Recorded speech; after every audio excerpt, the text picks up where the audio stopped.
नमस्कार, मी प्रमिला झांबरे। तर आज मी दोडक्याची भाजी करणार आहे। त्यासाठी ही 2 दोडकं घेतलेत। आपल्याला ही कडू गोड पण बघायचं आहे। अगोदर देठ तोडून घ्यायचं बघा असं, आणि जिभेवर बघायचं आहे गोड आहे का कडू आहे आपला दोडका। गोड असेल तर भाजी करायची। तर ही देठ काढायचं, शेवटचं काढायचं आणि पूर्ण ही साल काढून मग आपण चिरून घेऊया। तो त्यासाठी मी आता साहित्य घेतलेलं आहे बघा। ही खोबरं आहे, वाळलं खोबरं आहे। ह्याचं पाठीमागची बाजू काढून घेतली। का तर आपण ज्यावेळेस भाजी करतो त्याच्यासाठी खाली जी गाळ राहतो का ती खड लागल्यासारखं लागतं, म्हणून मी खोबऱ्याची साईड मागची काळी पाट काढून घेतलेली आहे। एक कांदा भाजून घेतलेला आहे, एक टमाटर चिरून घेतले, थोडासा लसूण आहे, थोडासा कढीपाला आणि कोथिंबीर घेतली। तर आपल्याला हे सगळं साहित्य आता बारीक करून घ्यायचं आहे। तर मी मिक्सरच्या भांड्यामध्ये टाकून घेते। तर हे मिश्रण मी छान असं बारीक करून घेतलेलं आहे आणि दोडका पण चिरून घेतलाय बघा। पूर्ण असं कुठं काळं फिळ आहे का बघितलंय चिरून। तर आपण आता ह्याला फोडणी टाकूया।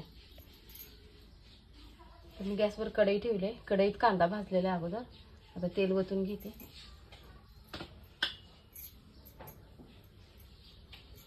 तेल आपलं छान तापलंय, तर मी 1 चमचा जिरे टाकले, 1 चमचा मोहरी आहे, आणि जे मसाला बारीक करून घेतलेला आपण ते मसाला मी ह्यात टाकून घेते।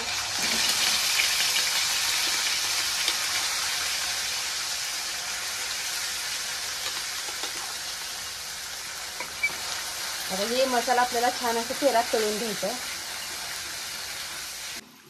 तर आता छान असा मसाला तळून झालेला आहे बघा। छोटा 1 चमचा लाल चटणी टाकली, चटणी टाकून घेऊया। 1 चमचा काळं तिखट आहे, म्हणजे येसूर आहे।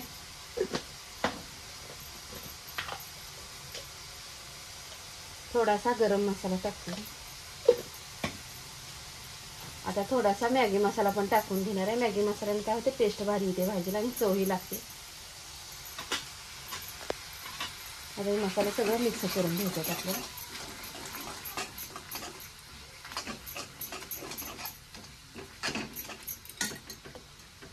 जे दोडका आपण चिरून घेतलाय ते धुवून पण घेतलाय आणि ह्या तेलामध्ये आता टाकून घेणार आहे।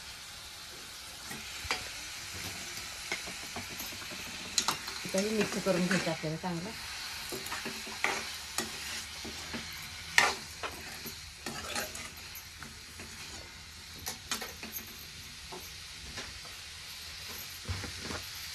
आपल्याला आता चवीनुसार मीठ वापरायचं।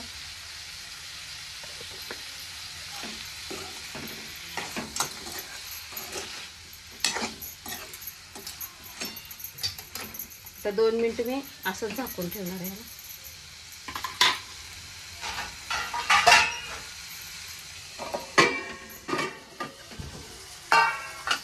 तर मी 2 मिनिटासाठी छान असं झाकून ठेवलेलं।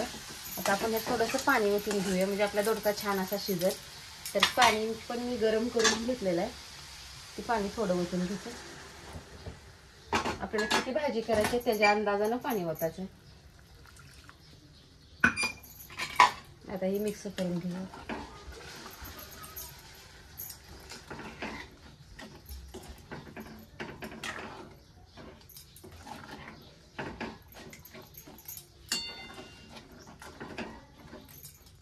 तर बघा, आता दोडक्याची भाजी आपली छान अशी दोडका शिजलेला आहे, मऊसूत झालेला आहे। तर मी आता थोडीशी बारीक चिरलेली कोथिंबीर टाकून घेते ह्याच्यावर। तर अशा प्रकारे आज मी दोडक्याची रस्सा भाजी बनवली। तुम्हाला ही व्हिडिओ आवडला तर नक्कीच लाईक करा, सबस्क्राईब करा। फेसबुकवर बघत असाल तर फॉलो करा।